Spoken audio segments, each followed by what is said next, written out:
పట్టీ, ఎలాస్టిక్ పట్టీ కోసం. ఇదొచ్చేసరికి ఫ్యాంట్ పొడవు. ఈ కింద కాలనేది మనకి లూజ్ ఎక్కువుంటది కాబట్టి ప్లాజో ఫ్యాంట్‌కి లూజ్ కోసం. ఒకసారి మీకు ప్లాజో ఫ్యాంట్ షేప్ అనేది చూపిస్తానండి కట్ చేయకుండానే చూడండి.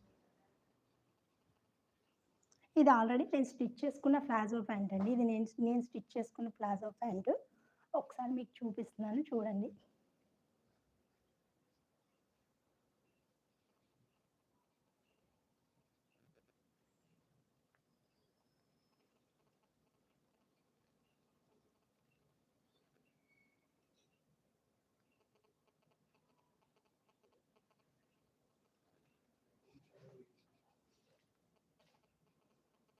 ఇది నాకు కొంచెం క్లాత్ ఎక్కువుందని నేను ఎక్కువే పెట్టానండి పొడుగు కూడా.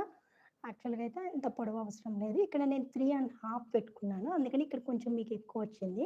యాక్చువల్‌గా ఇక్కడ 3 చెప్పాను. అదొక్కటి చాలు. 3 ఆర్ 3½ పెట్టుకుంటే గనక మీకు లూజ్ విడ్త్ అనేది కరెక్ట్‌గా వస్తుంది. ఇక్కడ 3½ పెడతం వల్ల ఇక్కడ కొంచెం పెరిగింది. ఇది ఇక్కడ పొడవు కూడా నేను కొంచెం ఎక్కువుందని ఎక్కువ పెట్టుకున్నాను. ఇది ప్లాజో ప్యాంట్ అండి. ఇదిగోండి కాళ్ళు లూజ్ కూడా చూడండి ఎంతొచ్చిందో కరెక్ట్‌గా.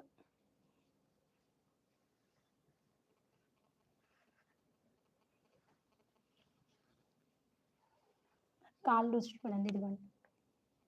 ప్లాజో ప్యాంట్‌కేంటంటే మనకి కాళ్ళు లూజే కదండీ కావాల్సింది. కాళ్ళు